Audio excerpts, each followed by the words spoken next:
The following feature presentation is part of the Skywalking Network. This is what you can look forward to on this thankful episode 442 of Skywalking Through Neverland. Your wish is my command. Oh, yes. I see what you did there.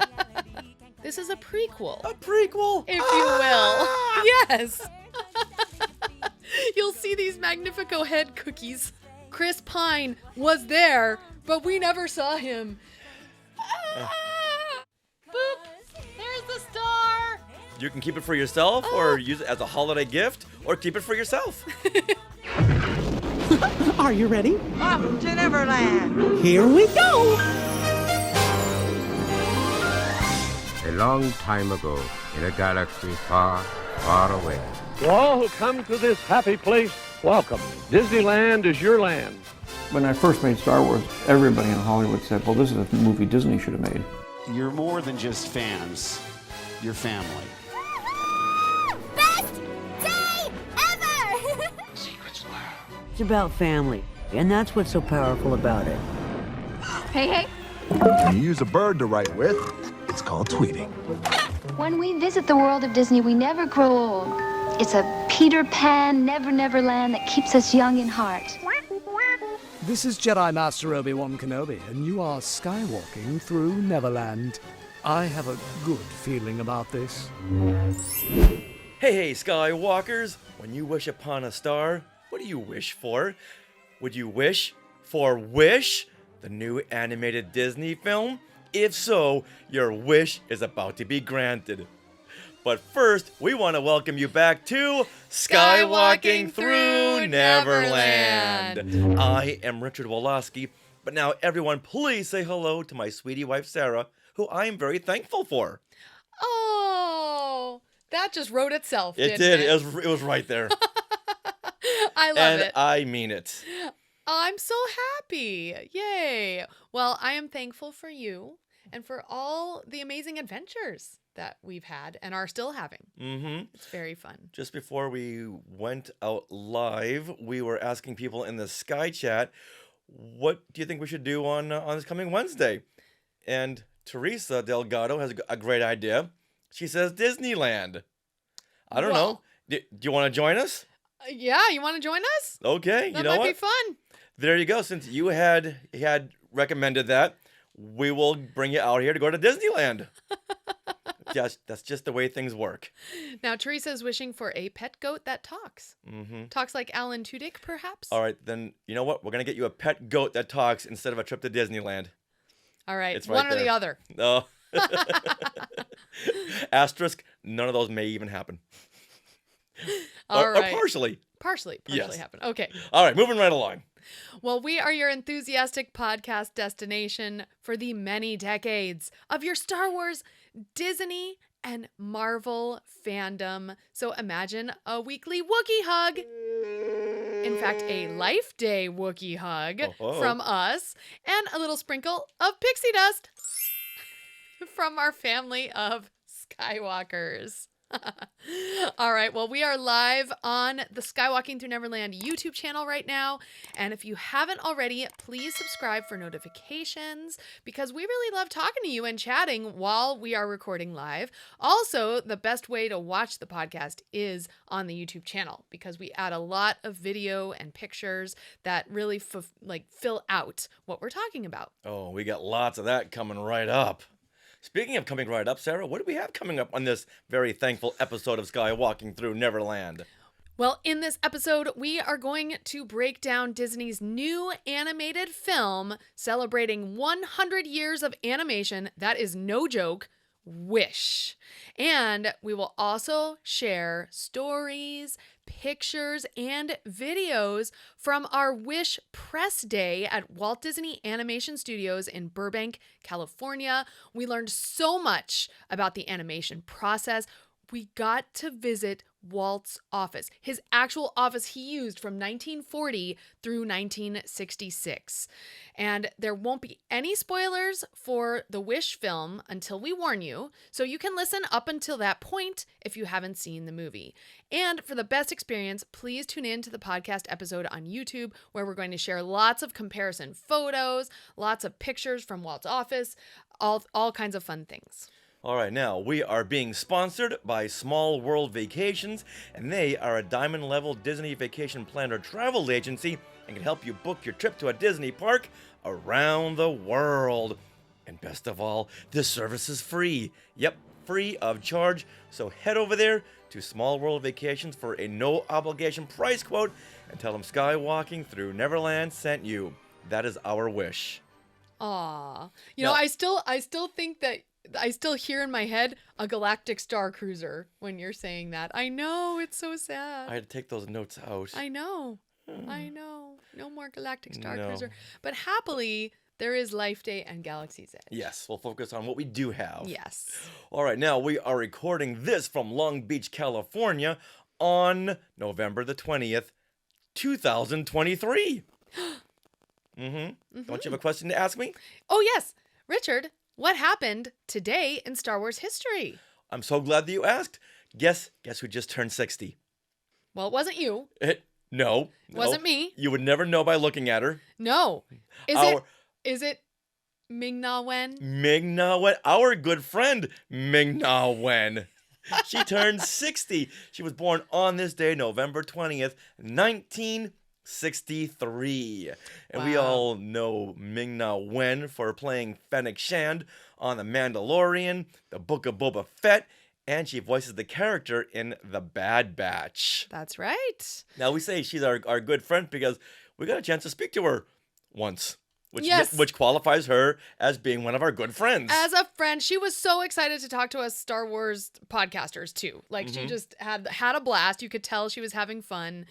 And yeah, we asked her about Fennec's look and how her voice changes, you know, based on her the character. Animation. Yeah, yes. Her character. And her whole look. And you were so chomping at the bit to ask her this question, which I don't think anyone else had in their roster of questions. No. You had to ask her, what about the Fennec Fox that really appealed to you? And she was saying that through her vocal mannerisms and the way she acted in the studio and her hair, all was based on the Fennec Fox.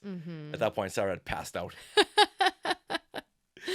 Yes. So if you go to our YouTube and look up Ming-Na Wen, which we'll put that in the show notes, right? Oh, yeah, we'll put that video link in the show notes as well. But yeah, if you just search Ming-Na Wen on our YouTube, you'll find that video of the entire press roundtable. Now, what else do you know Ming-Na Wen from? Oh my gosh. I mean, she's the voice of Mulan. So she's a Disney princess right there. She's also in Agents of S.H.I.E.L.D. Yeah. So she's in Marvel. And then she's got the trifecta now of Star Wars. Yeah. I really want her character in S.H.I.E.L.D. to cross over into the MCU. Oh, yeah. But that's just left by the wayside. Poor Agents of S.H.I.E.L.D. I know, but you know what? We can start a campaign. Save Ming-Na Wen. Yeah. There we go. I love it. All right. Now, with that, let's move on to things we want to share. Things we want to share. Things we want to share. Things we want to share. Right, Skywalkers, how did you celebrate Life Day last Friday?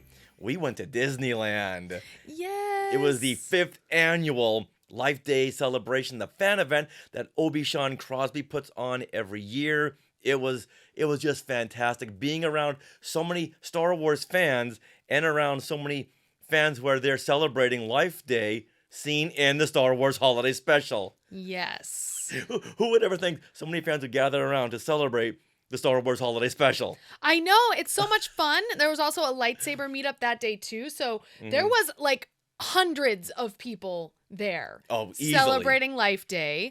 And also, they didn't have as much new merchandise as last year, but they did have like a pin. And they had this. This is the 3 3/4-inch Chewbacca retro figure, as if it was sold back in 1978. It's so I can cute. see this hanging from the pegs at Mr. Big Toyland. Yeah. So I got this. This is what I really, really wanted. It's so cute. And they also had a bunch of new food that was released on that day, which we tried a bunch of as well. And so we put together, Richard, you put together an amazing Life Day video sharing our experience, a lot of the new food, our thoughts on it, because it's going to be there through January, the early part of January. And yeah, just the whole experience. I'm already missing that cheese branch. Oh, I know, the cheese branch. The cheese Life branch Day cheese branch is really good. And those little Yes. power orbs. Yeah. The cheesy orbs. Oh, the cheesy orbs. Yeah, those are power good. Orbs. Whatever. The cheesy orbs. They were really good. Yeah. Yeah. All the new offerings were really There delicious. was a new like chocolate dessert as well. Remember that? And all the stuff was not that expensive. No, not bad. The cheesy bread was what, $7.99 $7, easily. The $7.50. little cheesy orbs were like $5.99. Watch our video. We'll do a complete breakdown. Yeah. In fact, we'll just show you a tiny bit of it here so you can check it out. Okay, we'll give you a little preview. Happy Life Day!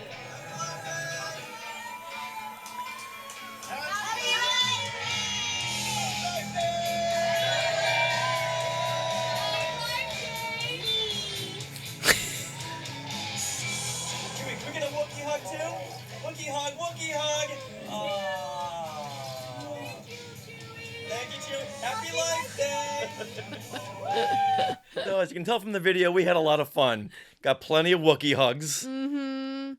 And we saw the Mandalorian. He was walking around. That's right. Speaking of Fennec Shand, she may have been there. was She's always there. like hiding in the shadows. Yeah. But it was so much fun. You can view that video on our YouTube channel. We just put it out today. Lots of friends are there. Last year we were at Walt Disney World on the other we cheated on Batu West. Yeah, we did. The day after we were in Batu West, remember? The day after Life Day, we went from Batu East to Batu West. Oh, that's right. That was the day after. Yeah. So we visited 2 Galaxy's Edges on one day. Yeah. And it was great to see our East Coast Skywalkers last year as well. Super fun. Yeah, and a lot of them made the Rebel Spy Reject video. Like, if I'm here, I'm going to shoot something. That's right. Yeah. Oh, go ahead. I just want to bring up some comments. Okay. Darth Tuba saying hey. happy belated Life Day and Tabuite. That's from the Star Cruiser. Oh, that's yes, right. yes. Thank you, Darth Tuba. Awesome. And Mom as well. Hey, Skywalker, says Mom and or Dad. Yay. All right, and then Meriduck says, I don't think it's cheating since you want to both. You Yes. jumped coasts, yes. Yeah. Yeah, I've always wanted to do that. Go to 2 Galaxy's Edges on one day. We got home and we told our friend Dave, pick us up from the airport, and then guess what? You got to race us to Anaheim. Yeah. I think we got there at like 9:30, 10 p.m. Yeah. And the park closed at midnight, so it worked out. Yeah. Yeah.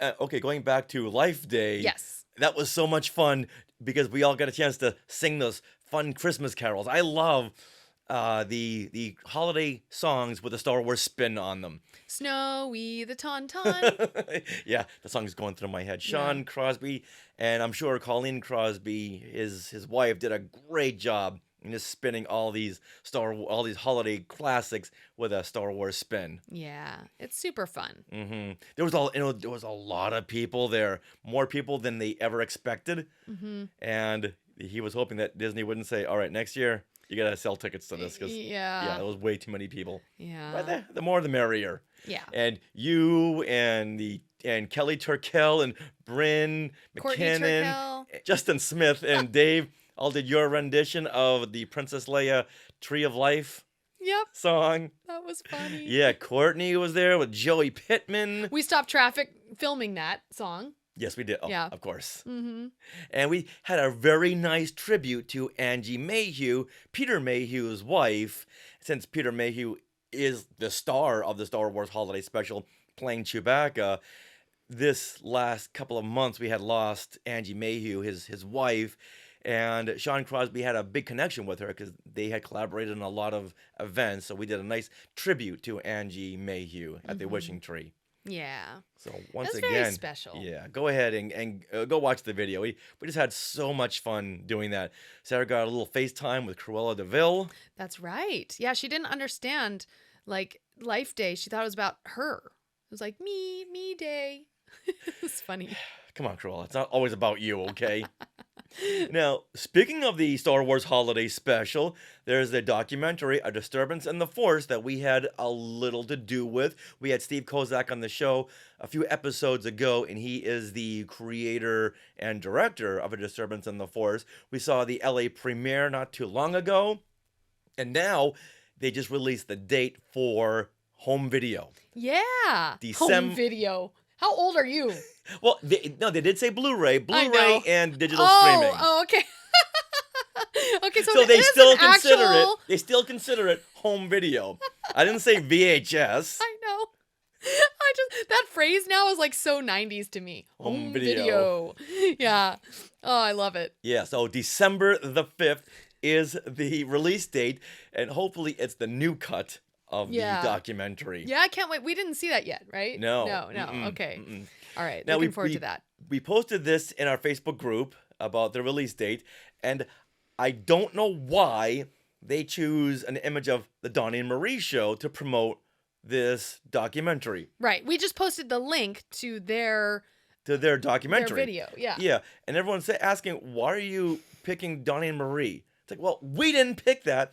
But the special does cover the whole variety show era. Right. Not just the holiday special, but the whole era when it was not abnormal to have a variety show. Those were the norm instead of reality shows like Bachelorette and Bachelor and Survivor and Survivor's Bachelorette. Everything back then was all variety shows. And Donny Osmond is in The Disturbance in the Force. Mm-hmm. You know, they interview him as well. Mm-hmm. So, yeah. And the Donnie and Marie show was the first show to ever have the Star Wars guest stars. Mm-hmm. Back in 1977. That's when it started there. So, yes. So, we got to get a copy of that. Maybe do a little watch party. Yeah. Of A Disturbance in the Force. So, go back, listen to our episode with Steve Kozak, and he breaks it all down. He just came out with a book, a companion book to the documentary. And he reached out to me again. You wanted more information on Too Much Makeup Luke? Oh. So I give him a big paragraph on why I think Mark Hamill had too much makeup in the Star Wars Holiday Special. That's amazing. All right. Now, you know what I wish for? What do you wish for, Richard? I wish upon a star. Where? Oh, there he is. There's the star. Oh, where'd he go? Where'd he go? There he is. I wish now to talk about and break down Disney's new animated film, Wish. Last night, I made a wish on a star. I've got a good feeling about it. Let's go. Okay, focus. Disney's Wish, rated PG, only in theaters. Now, before we get into the actual film Wish, we want to go over the Wish press conference at the Disney Animation Studios. On November 10th, we were invited there basically all day. And what they wanted to do was give us a background in animation, like what goes on to create an animated film. So there was also a press conference with the creators of the film. They had looping sessions that day. So ADR, we got to voice the Valentino and or Asha. Right. There was a drawing class, animated. We got to draw a star with an animator at Walt Disney Studios with Gris. With who? With the star? With Star. With Star. That's right. And this the piece de resistance was we got to tour Walt Disney's office suite. Mm-hmm. Yeah. So we wanted to share our experience on this episode because we feel it's the best way to share all of our thoughts and feelings and pictures and video and everything. So after we share our experience at the studios, then we will give our Wish review with spoilers. So we'll warn you when that point comes. All right, so let's kick things off with the visit to Walt's office. Yes. This was such a spiritual location. Walking in the footsteps of Walt Disney, going through those doors into his office, you just know that maybe his fingerprints are still somewhere on there. Oh, there they are right there. Yeah. Look at that. And when we went in there, they made everyone strip down. We were all in our skivvies. Yeah. Well, we couldn't bring any phones. No, we could bring our phones. Yes. Because we could take pictures. Yeah. No video. No video. But bags. No food. Right. No glasses of Kool-Aid. Yeah, of course not. No. Nothing. Yeah. And I think they mentioned they had, like, the original carpet wasn't there. Right. And the original sofa had been, like, remade, but everything else was original, down to the colored pencils on Walt Disney's desks.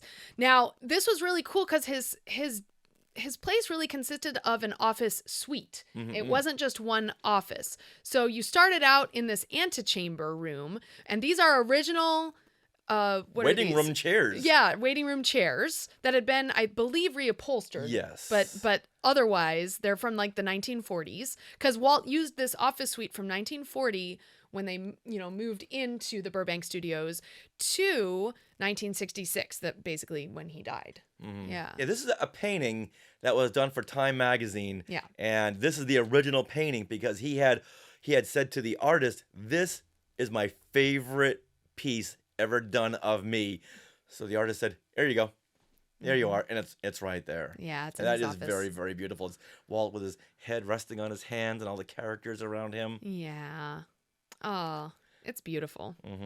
So then here's all the awards. Oh my gosh. No, I shouldn't say all the awards. A majority of the awards. A few, yes. Yeah. A smattering, including some from 17 magazine, which is random. 'Cause when you think 17 magazine, you think Walt Disney. Yeah, but they Yes. also have like his Golden Globes. Yeah. And some Oscars in there too.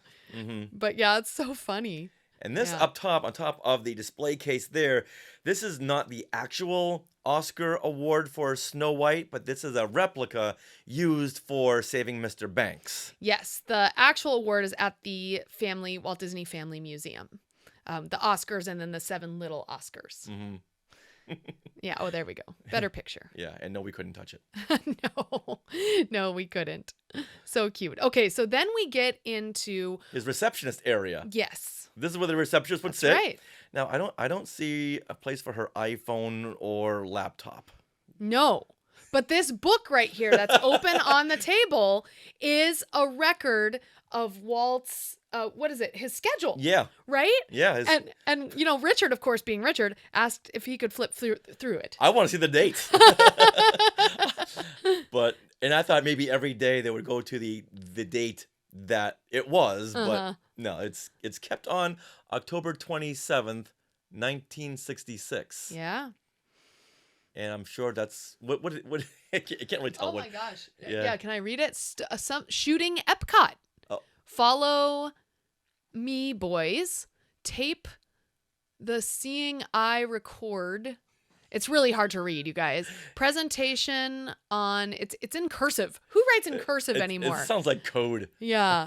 But yeah, they have all of his schedule books. Yeah. All of these books. Oh my goodness. Yeah. This is a dream project. It was amazing. And we asked the archivist, will these ever be published for his mega fans? And they said, yeah, don't hold your breath for that. Yeah, it's a project that's on their list, but it's on a list for a team of 6. Yeah. So yeah. And they've got a very small crew here, so I don't think I'll ever see this in my lifetime. Right. But just seeing the actual documentation, it made me cry.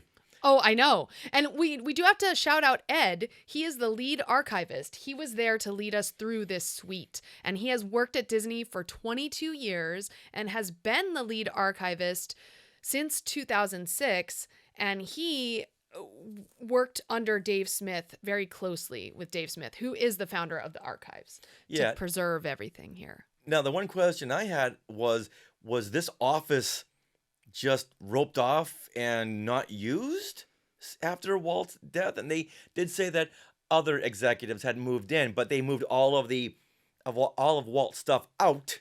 Well, they had put it over at in Walt Disney World. Yeah, so they moved it out, and then when they realized this should be a shrine, Ed had led the team in where everything needs to go. Right. I don't want to see that pencil at a 45-degree angle. It needs to be at a 62-degree angle. Exactly.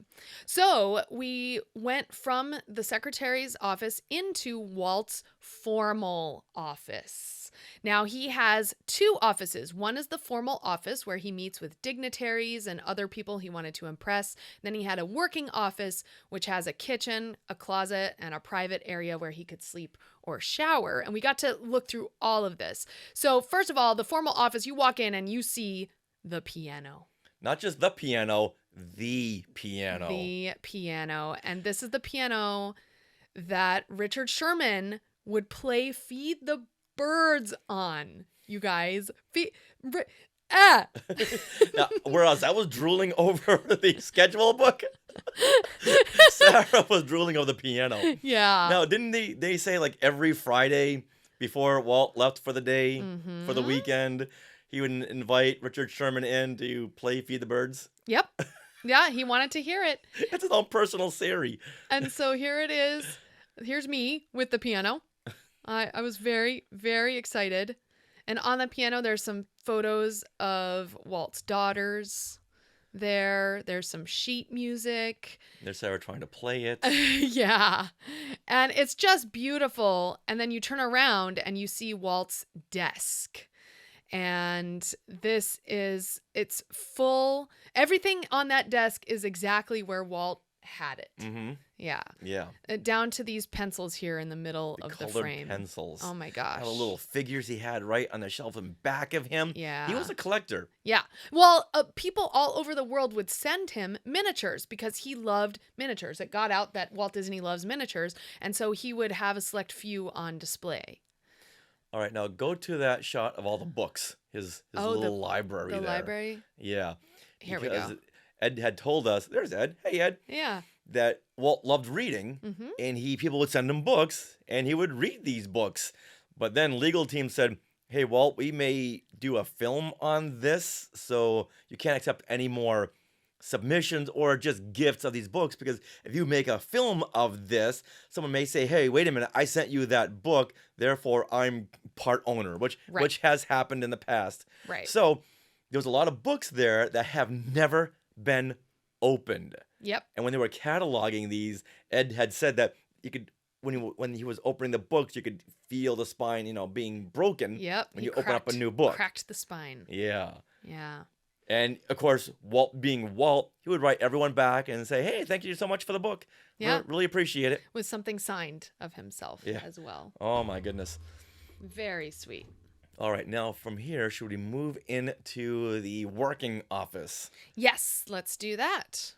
Well, first of all, we turn around right by the piano. Yeah. There's a couch. There's a really cool table. Like, all this looks so 1960s, right? Mm-hmm. Let's see. We've got all kinds of interesting things. Yeah, there's also this bust of Abraham Lincoln. Yeah, right here. Which has a connection to the Lincoln over at the Hall of Presidents at Disneyland. Or Disney World.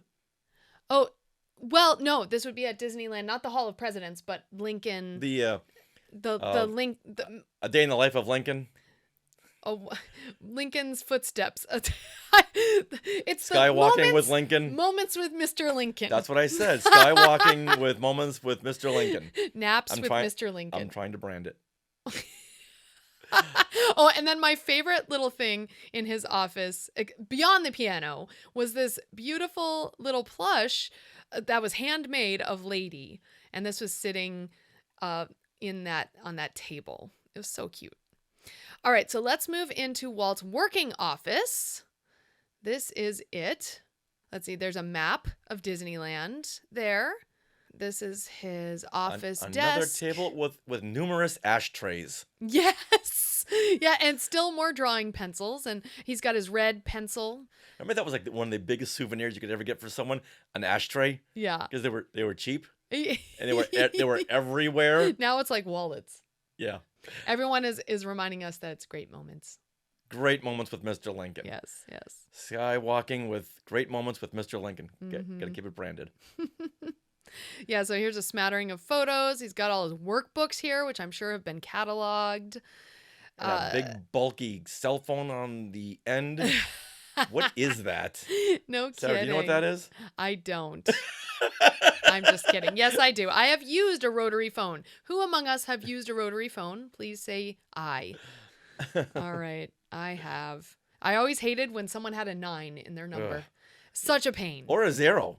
It's like, you know what? I ain't calling you no more. Yeah. All right. And here's a picture of his little kitchenette. Here we go. There we are. Little kitchenette. Oh, you know you've made it when you got a kitchenette in your office. Okay. And, yeah. There's a little setup that you had where people could sit there and just say a little something into the camera. Yes. Yeah, we flew by that one. And also, here is a picture of Walt's glasses. They're like bifocals, which he hated, so he would keep in his closet, apparently. I thought that was cute. You just gotta learn to accept it. Yeah. Well, call me. Yes. Let's see. Okay, so then we went into another area, which was his private quarters. These weren't set up with a bed or anything. They had some memorabilia on the shelves, but there was some Weber designed furniture right here. That's what it would have looked like, his private area. All right. Does that wrap up Walt's office? Yes, except for one other thing. Okay, what is that?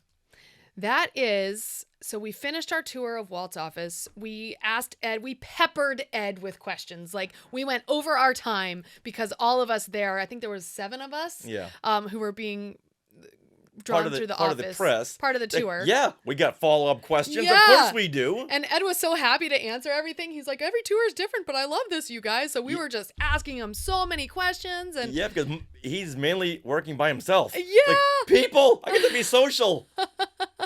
So then we were about to leave, and we went to pick up all of our stuff, our phones, our cameras, our everything. And then we were handed a very special pin. And we don't want to take it out of this baggie. Yes, keep things in their original packages. How many times have I had to say that? From the office of Walt Disney, and it has a picture of Mickey Mouse in a little band, his band costume. Yeah. How rare are these pins, people?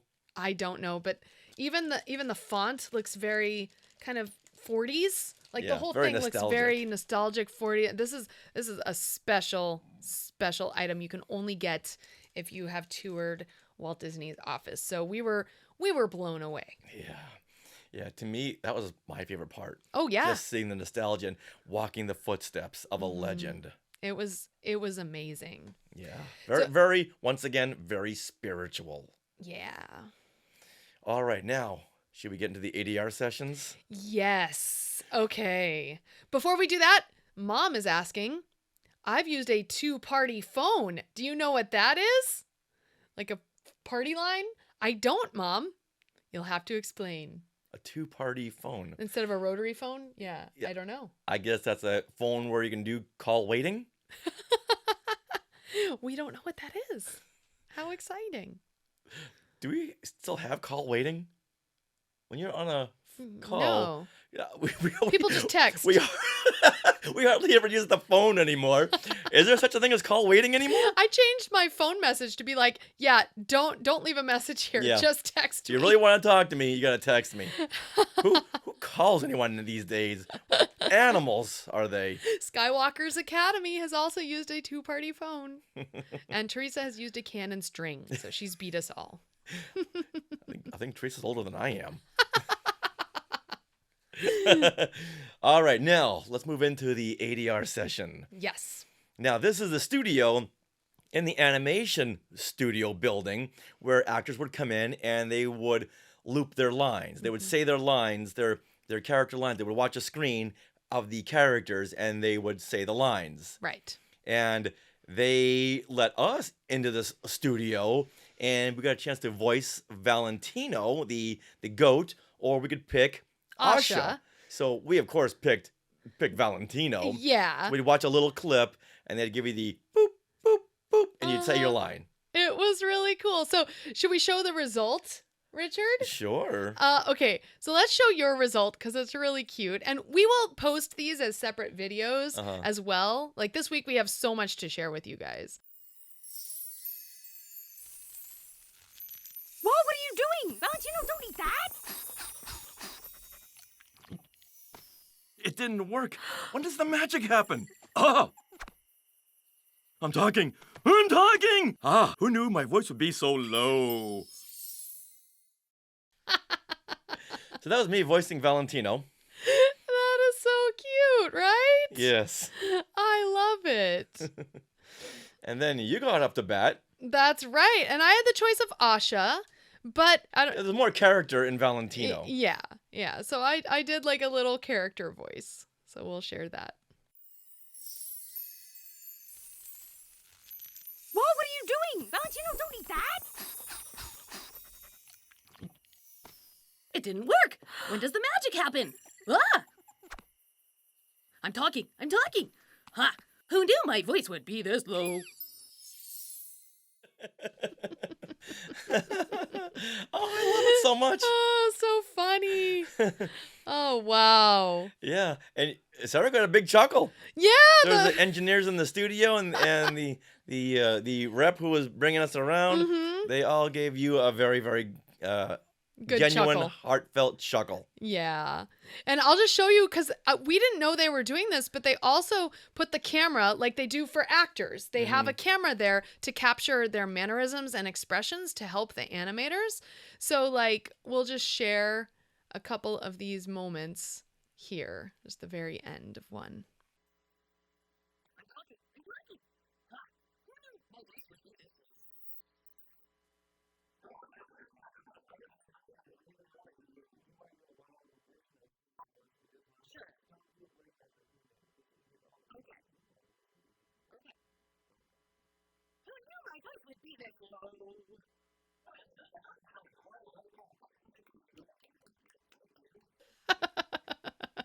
Now, can we play the beginning of my video? Oh, sure. Of course. Because when you're in a recording studio and you got these big cans on, only one thing comes to mind.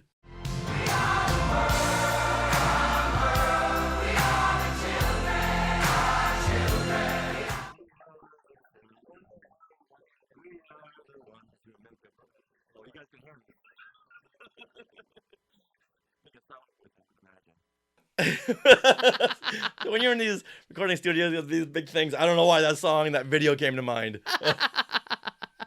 That is so funny. Oh my gosh. Yeah, it was a great time all around, and we still had so much more to go in this day. Yeah. All right, next up, they brought us to a drawing class. Yes. Oh. Where you could draw who Sarah? You could draw Star. Star. Woo. Now Sarah didn't draw that. No. Sarah drew something else that blew everyone else away. Look at this. I did? Check it out. Oh, yes. okay. Oh, look at this. This is the end result. End result of Star. Now, fun fact about Star is you use the red pencil to outline it, right? But then you use the black pencil to fill it in. But Star is made of stardust. So you don't do the black pencil fill in the whole thing. Half of Star is made up of stardust. So I had a lot of fun adding the little stars and dots and things to make up the rest of the body on everywhere. And it was so much fun. And I added little swirls, and Gris, who was our animator, she was very impressed with my drawing. Of course. Well. Yeah. So I signed it, and then we had her sign it as well. That was really cool. She's a legend there. That goes back a few films. Oh, yeah. And she was a concept designer and production designer animator on the film. And she had a lot to do with all the costumes. And so we actually learned, I would say, more more fun facts and details from her about Wish than we did from the press conference with Jennifer Lee and all the others, because all the other people were trying to like not say spoilers, even though we had seen the film already. And she was just like, yeah, this is this and this is this. And it was way more interesting. So we had a great time. We're also going to put that video out on our YouTube channel of the entire animation drawing class, so you can learn how to draw a star as well. I think all these animators and archivists spend so much time alone. Yes. That when they see the fans who are so interested in their subject, they just want to talk and talk and talk and talk and talk. And I'm so glad because she was so fun. She was so educated in Disney lore and what went into certain Disney costumes, especially Wish, where, yeah, once again, she told us more insight than what we got at the press conference. So thank you very much. Yeah. Hi, I'm Griselda Sastra Winata Lamay, or Gris for short. I'm the associate production designer on Wish. I forgot the most important part. Signing your drawings. Yeah.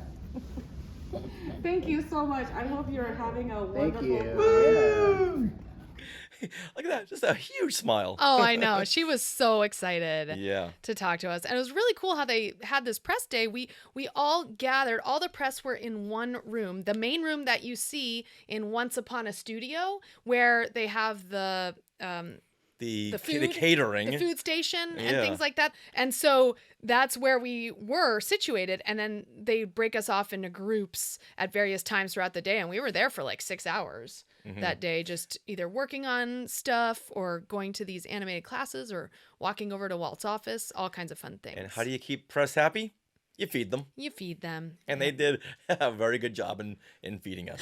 Oh, they also gave us one really special thing too. Hold on. I'll get it. They fed us really cute things. Like a little star cookie. And also,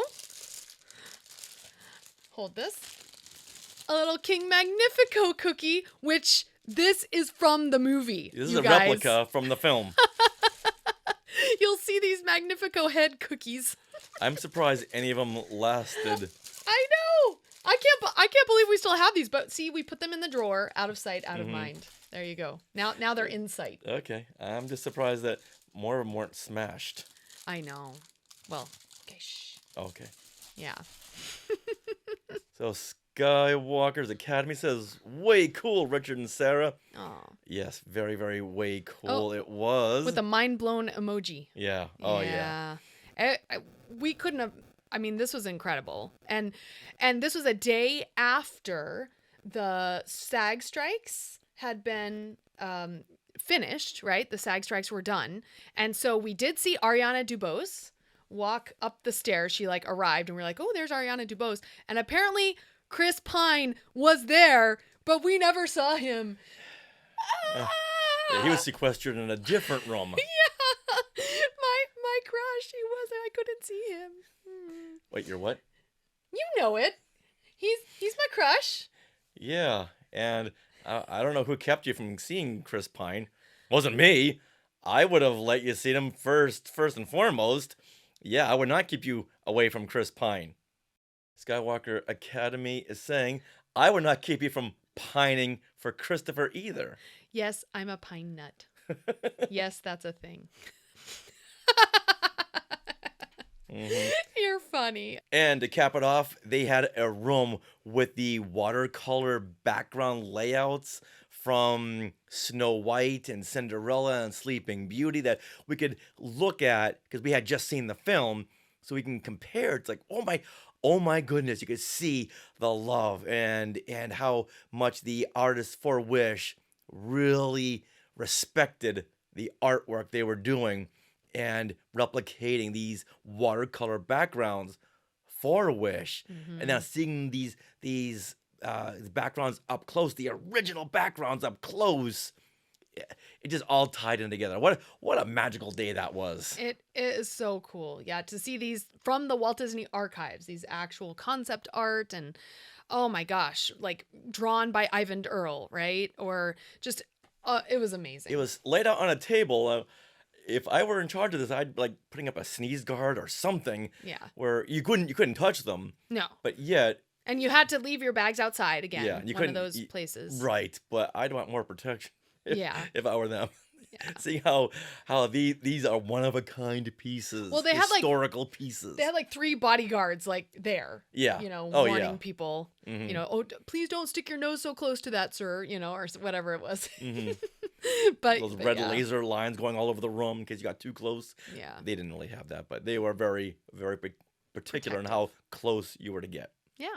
Now, speaking of getting very close, let's get close to the actual film, Wish.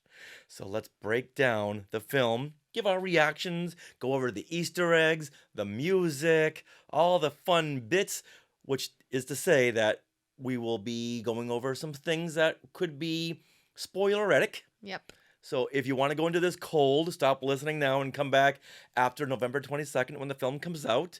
But for me, I would want to know these things going into the film so I would know what to look for. Exactly. Yeah. So it's up to you. It's up to you whether you want to proceed or not. But I would.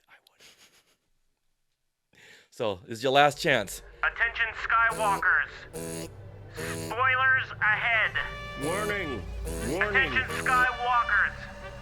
Spoilers ahead. Warning! Warning! Spoilers ahead. Spoilers ahead. Thank you, Rob Dellinger, for your iconic spoiler warning. So now that they've been warned, Sarah, let's give everyone the synopsis of Wish. Okay.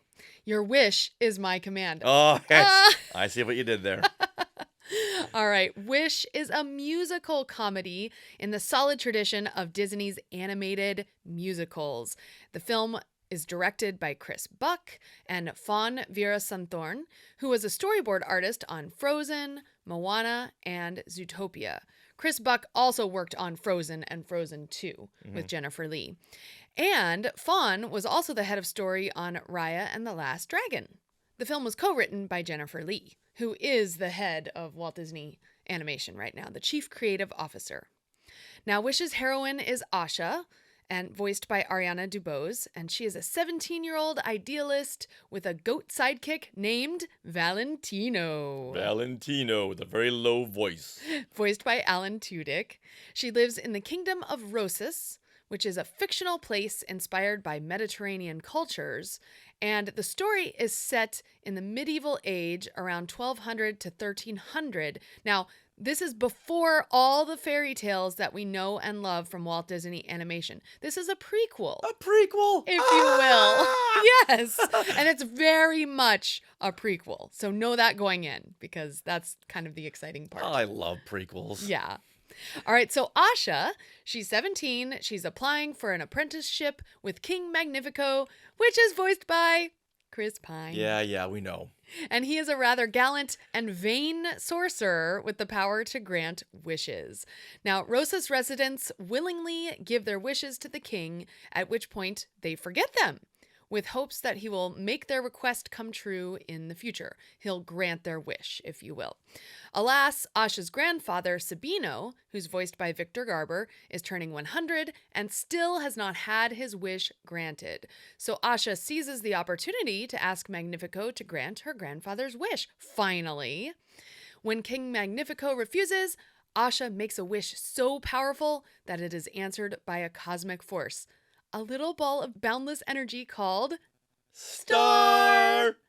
So together, Asha, Star, Valentino, and her group of friends confront King Magnifico and prove that when the will of one courageous human connects with the magic of the stars, wondrous things can happen. And they do. This is a Disney film after all. I mean, can't really spoil the ending on this. All right, now give us your initial thoughts on Wish. Okay, so the music in this is phenomenal. Like, and I think Disney was very smart to release a song a week leading up to the release of Wish, because as you know, when you know music, you kind of enjoy what you're watching the music with more. Like when I see a play and I know the music to that musical, I'll be like, oh, I'm so excited, you know, Newsies, something like that. Yeah, which was a big selling point for Guardians of the Galaxy. We knew Yeah. all the songs going into 1 and 2, not so much 3. Right. So it made it that much more enjoyable. Yeah, so perfect. And it's just beautiful. So and some of these scenes where the music goes in are going to be like instant classics. I can't wait for this to be out in the world and for people to embrace these songs in that way. Now this movie is like dedicated to 100 years of Disney animation, and we'll go into some details about that later, like how just certain backgrounds or images or color palettes or things like that, it's tied to these Walt Disney films. And so I think they were concentrating so much on that this movie needed a few more character moments to flesh out some character motivations. So I wasn't quite as into the story as I was into the animation and the music, right? Okay, fair enough. Yeah. But the best thing about this movie is it's a very clever way to make this movie a prequel for all the Disney fairy tale films that we know and love, like Cinderella, Snow White, Pinocchio. It's just tied to Disney's animated film history in a big way with the story as well. So we'll go into that a little later. Okay. All right, Richard, what are your initial thoughts? Can't say this enough, but this is a beautiful film to look at. Just the watercolors of the backgrounds just scream nostalgia, even though it's a new film, but it really pays homage to Disney nostalgia. Like you were saying, Cinderella on Sleeping Beauty and Pinocchio, it's all right there. If you had maybe taken the music out and said, yeah, this film was released in 1937, it's like, well, of course it was. Right. Yeah, it just fits in so well with what came before it. Yeah, the music does give a very contemporary Yes, vibe. yes. So kids these days will feel very connected to it because they'll like that music. And the music, the songs are dynamite. Now, I'm not a big musical person, but when a movie hits, like, I'm thinking of Moana. I love that soundtrack, and I never thought during that film that these songs are just too long. Let's move forward with the story. Right. And this is the same way. Each song is like, I'm getting into this music. I'm loving these songs. Chris Pine, once again, slams it home with his songs. We heard him Into the Woods. We saw at that point that this man can sing, and now with King Magnifico, he does just the same. And he's just as vain here. I wonder if this character is related to the character in Into the Woods, because they're so vain. He's the prince in Into the Woods, and yes, that character is vain. I mean, Captain Kirk has that streak, right? Yeah. So which he played. So he's good at playing the kind of full of himself character. Even in Princess Diaries too, he's a little that way. I mean, he has a heart like in that movie, but he begins by being very kind of arrogant. Yeah. So yeah. Very, very tongue in cheek, and gotta hand it to Chris Pine for always pulling that off. So the music, definitely earworms. These are songs that you can play anywhere and people will go, oh, I love this song. Now the story, yeah, it does have a few holes in it, especially when it comes to explaining the why things are the way they are. It's like, here's we don't want to give too much away, even though we said this is going to be spoilers, but go into it. Just, I don't want you to look for these things, these plot holes while seeing the film. I'm sure you're going to see them, but I would like to have seen more of why things are the way they are instead of, this is it, let's move on. But you'll have so much fun looking at the film and listening to the music that I didn't find myself being bogged down by this. No, and you come out with this beautiful, glorious feeling, right? I mean, no matter the story hiccups, Yeah, but I with that said, I do kind of wish they had given another pass on the story. And Alan Tudyk, when you hear that Alan Tudyk is part of a film, you just get so excited. And he just brings it home once again with Valentino. I wonder how many voices this man has, because every voice sounds so different. You hear K2SO, you hear Valentino. Even when you see him in Firefly, you don't ever connect all the voices coming from this one person. And Weaselton and Weselton. all right, they're a little bit of the same, but From Zootopia and yeah. or Frozen. So knowing that he is involved, and can't forget Hey Hey. Hey, Yeah, hey, that's right. I really felt him emote as Hey Hey. Every clock, I felt it right here. Now, Star. Get Star. Get Star. Okay. Star is so adorable, and kids will really, really love this character. He doesn't speak. Nope. Or but- she. It's or Star. she. Actually, I think it's an it because when we were in the animated drawing class, she said at one point she or he and then Star. So just call Star Star. Okay, Star. Star is Star. Star is just going to be one of those characters that kids really connect to, and I love the animation. Yeah. I can't wait until Wish is on Disney Plus because I really want to rewatch all of Star's scenes and just look at that animation. There's so much that comes out of every little turn. There's so much emotion comes out of the little, what do you call these little face? star arms? Oh, the arms? Yeah. Yeah. This Arms and character legs. speaks so well without speaking. Oh yeah, and they also have like a knit. Remember that knit ball, that ball of yarn that throughout. Oh yeah. They Star adds like different things. Like when they're supposed to be incognito, they knit a little mustache and put it on them. Yeah. And then sometimes they knit a hood. Like it's so cute. Yeah, there's so many pluses to this film with the animation, with the songs, with Alan Tudyk, with Star. You're gonna have a great time with this, and I think Asha will really hit home with kids the way she just wants to fight for justice, rightfully fight for justice. Not like some kids nowadays just want to fight just to fight. Yeah. But she really believes in what she's fighting for, and I really hope that rubs off on a lot of kids watching Wish.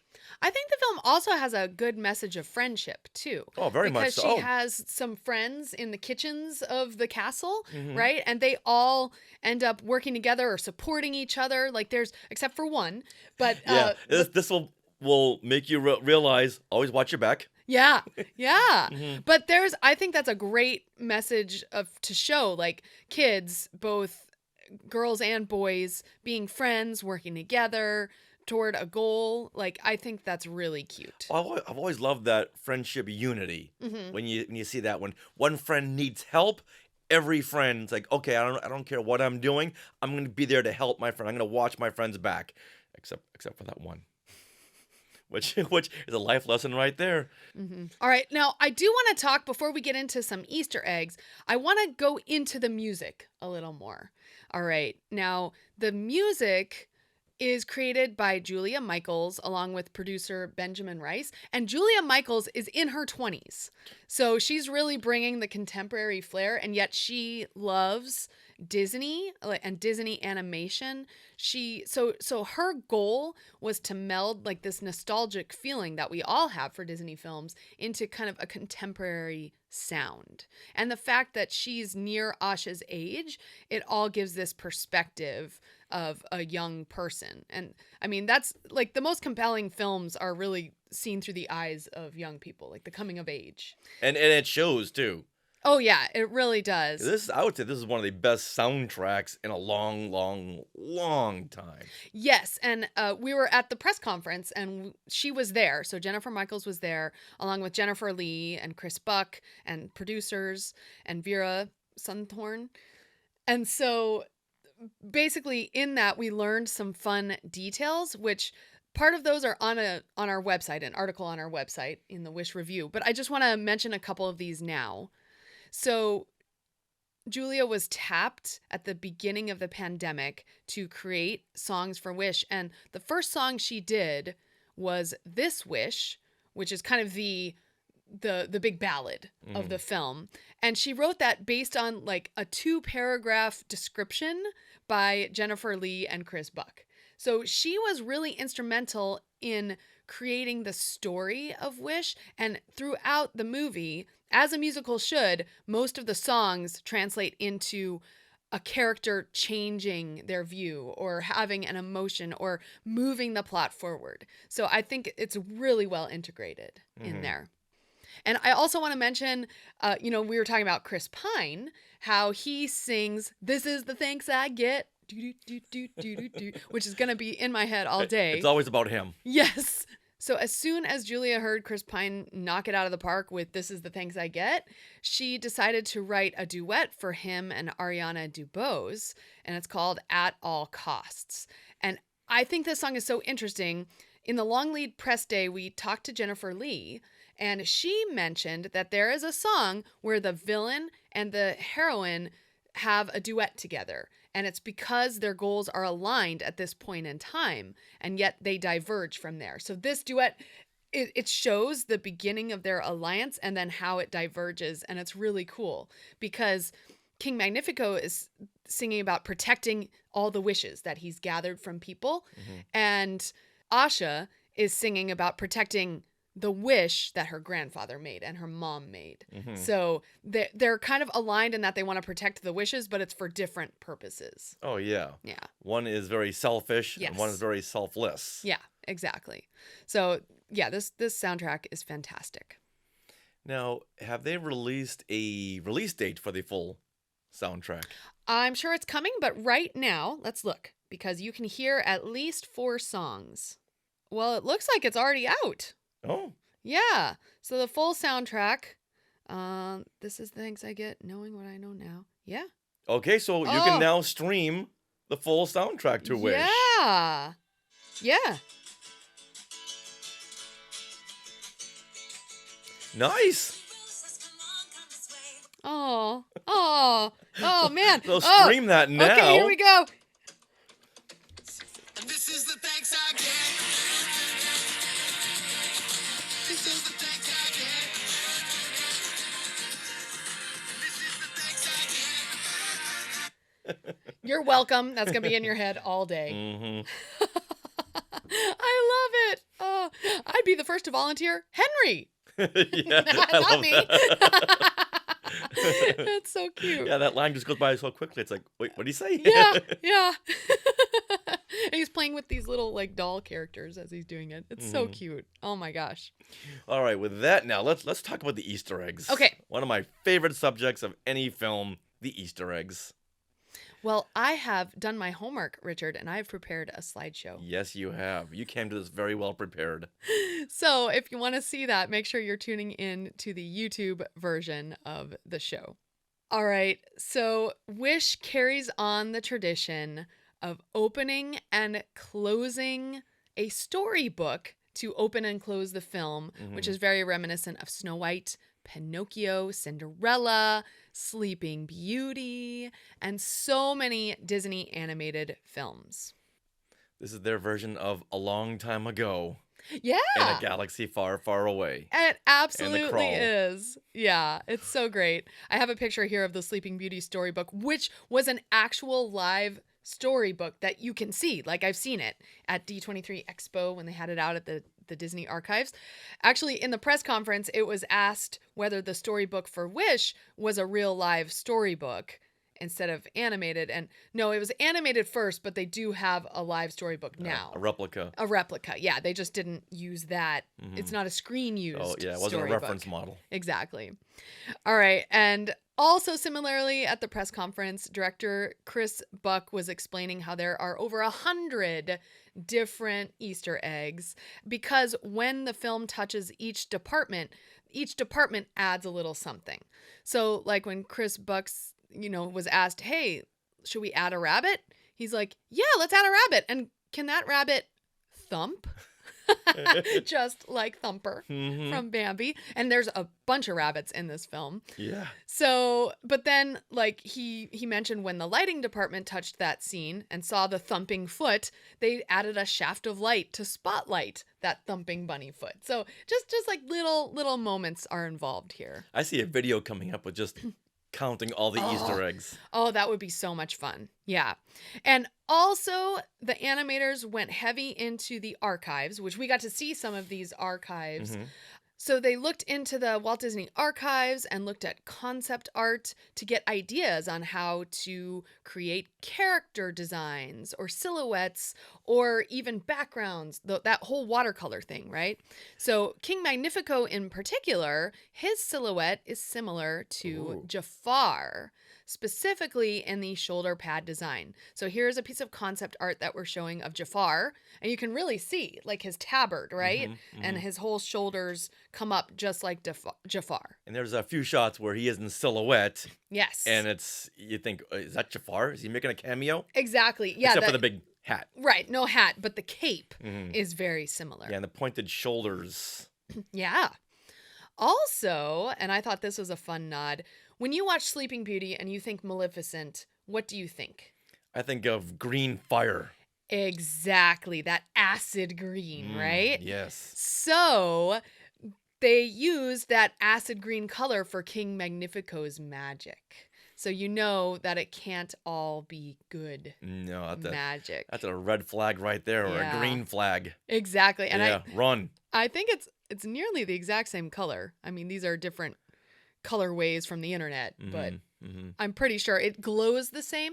And also, if you look at the design of this magic here from King Magnifico, it has these little points to it, just like at the ends of Ursula's design of her points of Maleficent? acid fire. Maleficent. What did I say? Ursula. Oh, well, Ursula. So they looked at Ursula's like potions and things like that. Yeah. And King Magnifico has potions that are like the same design as Ursula's potions. So yeah, like everything just kind of tracks. Oh yeah, green just says that evil power. You'd think it would be red, but green, and they carried that on with the Night Sisters in the Clone Wars and Ahsoka. So now when you see the green mist or the green power, that no longer says like happiness or prosperity.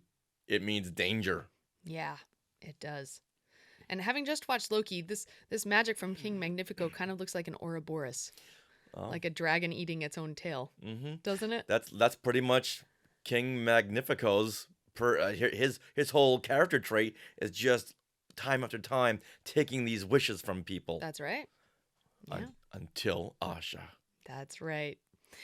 Okay, now let's get into the look of the film. We were lucky enough to see some beautiful concept art and background paintings, actual screen-used background paintings from Sleeping Beauty. We couldn't touch it. They were very, very protective. But it is very striking how the backgrounds of Asha, especially of Wish, especially in the forest, mimic the design of Sleeping Beauty's forest. So you have that watercolor, you have these straight up and down trees going on, you have these tiny little leaves juxtaposed with these big, giant, straight up and down trees. And that you see all throughout Wish. It's just incredible. I love it. I think Sleeping Beauty is one of my favorite movies because the art, it's based on, medieval painting as well, where it's that flat kind of design. Yeah. Yeah, it's really neat. Oh, they nailed that. Yeah. And then another example of the watercolor paint effect in the backgrounds of Wish. So this design choice was taken from the concept art of Snow White and Pinocchio. Right now you can see this concept art of Snow White. This is the dwarf's cottage. All right, so some of these I don't have illustrations for simply because the movie isn't out yet, so we don't have screenshots, right?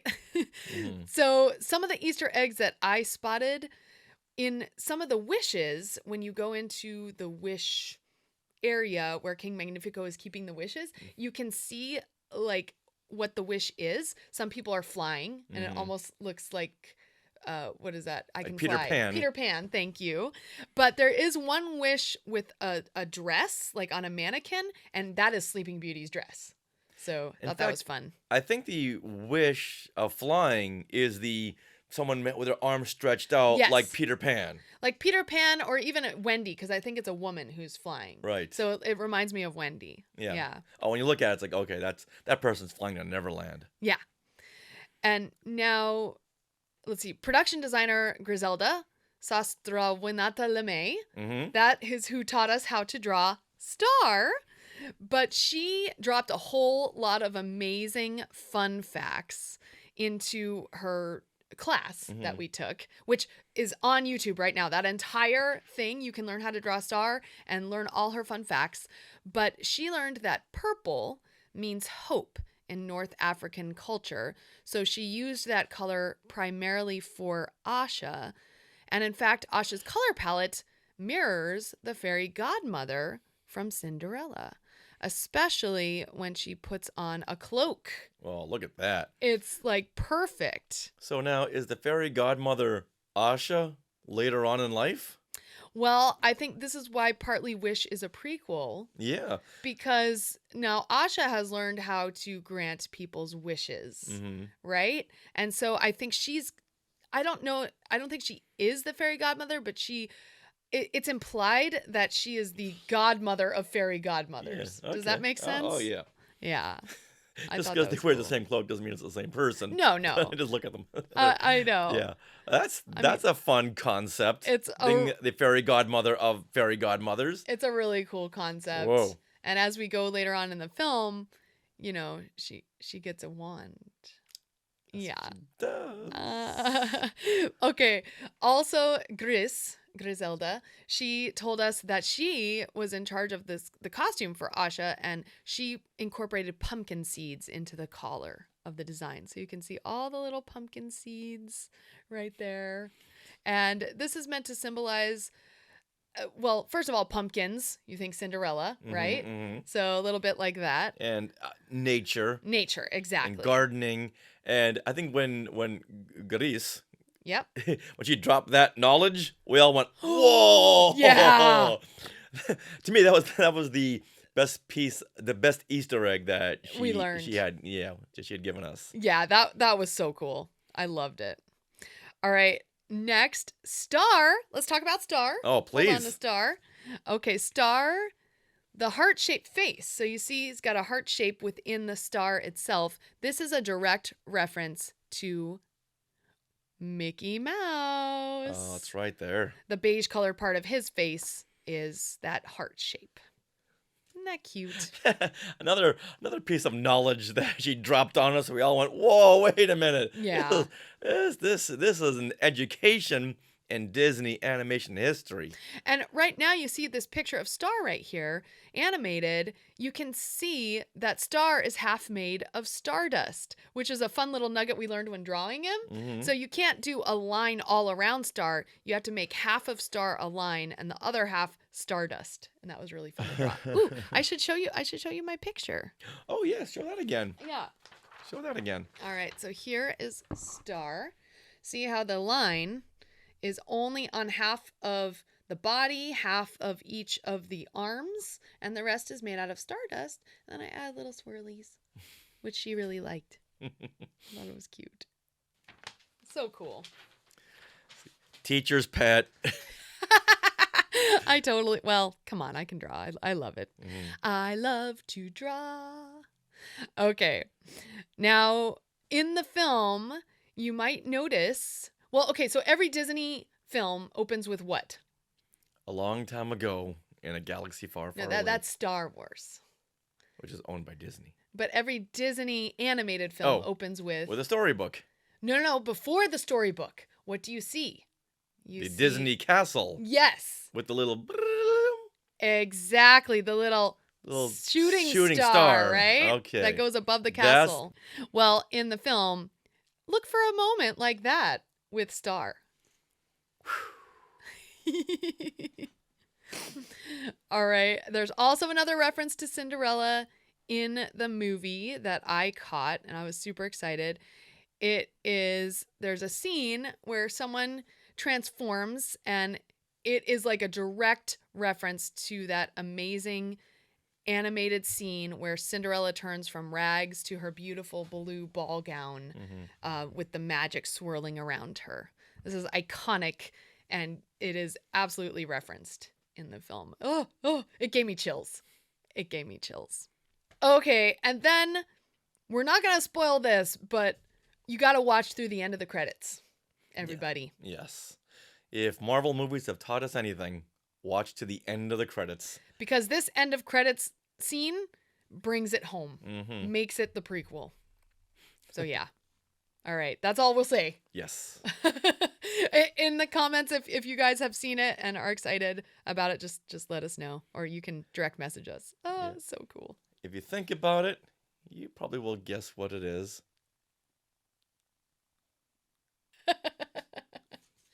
Wish. Star. What? Okay. We That's said all we'll too say. much. Okay. Yes, we did. Now, along with any good Disney film, there's great merchandising. Yes. And I have to give props to Wish. Well, I mean, all Disney films have really cute color palettes and really cool things. But for some reason, this Star character like has grown in my heart. I've only seen the movie once, but like I started seeing a Star plush at Disney World, Disneyland, like the other day, and I wanted it. Like I'm like, oh, it's a Squishmallow Star. I want it so bad. And Even bigger than this one. it's bigger and rounder. It's so cute. And also coming to Disney parks is that Star sipper, which we have that lights up, and a Valentino popcorn bucket. Oh. Richard, a yes. Valentino popcorn bucket. Okay, sold. I know. It's a baby goat. And A if you- baby goat in pajamas. So if you go to our Instagram, you'll see a reel Yeah. of all the new Wish merchandise. And even at the world premiere we went to, there was a couple of kids dressed up as Valentino. Where they got these costumes, I don't know. They had like little pajama costumes. Oh my God. Walking in, it's like, what are you? Yeah. And Asha's soft purple, like her lilac color, is so pretty, juxtaposed to that yellow star. It's beautiful. So we have some merchandise to show you guys. So should we show them? Yeah, we have these sweatshirt hoodies. Yeah. And the hood has like a little star field in Yeah, it. inside the hood, little stars. When you look up, you see stars. Yeah. And these nice hats. Yeah, these hats are cool. Also got some pins. So the star pin is very cute. It's very shiny. I love that. Let's see what else we got. Oh, I think we showed you this last episode, but we'll show you again. We got a giant umbrella. All right, but there's something really cool. There's an Easter egg inside the umbrella. All right. Okay, first of all, it's got The Wish logo. Wish logo on the outside, but then, okay, watch out, Richard. You open up the umbrella. Woo! And there's a little star. And it's a star field under the umbrella. And then, oh, boop. There's the star. There he is right Look over at how here. cute. Oh my God. It's just one star under the whole umbrella. But my God, that is cute. We'll have to use it to keep out the sun. Yeah. In Southern Yeah. California. We don't need that for rain. We need it for the sun. Yeah.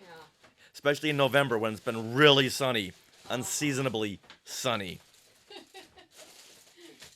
And then thanks to Taylor Swift, all the friendship bracelets are making a comeback. So we got a little Wish friendship bracelet right there. And an Asha doll. And so she has her beautiful braids, her beautiful outfit with the pumpkin seeds. So cute. All right, so Skywalkers, you know when we get things, you get things.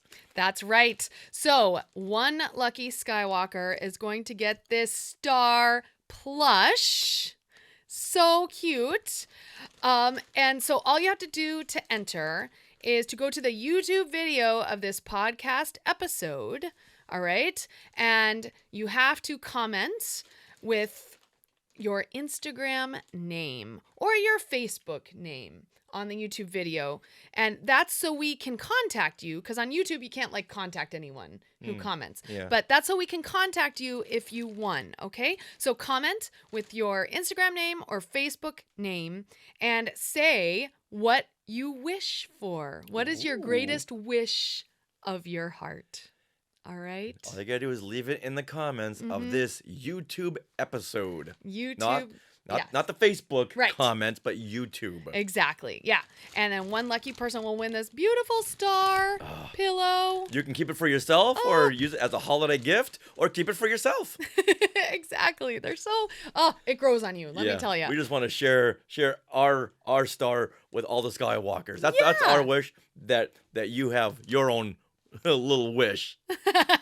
We just can't say enough about Star. I know. Okay, so you have until November 27th at midnight PST to enter, and only U.S. residents are eligible, and this contest is not affiliated with any way with YouTube or Instagram or Facebook. Or Disney. Or Disney, yes. It's all us. Yes. All right.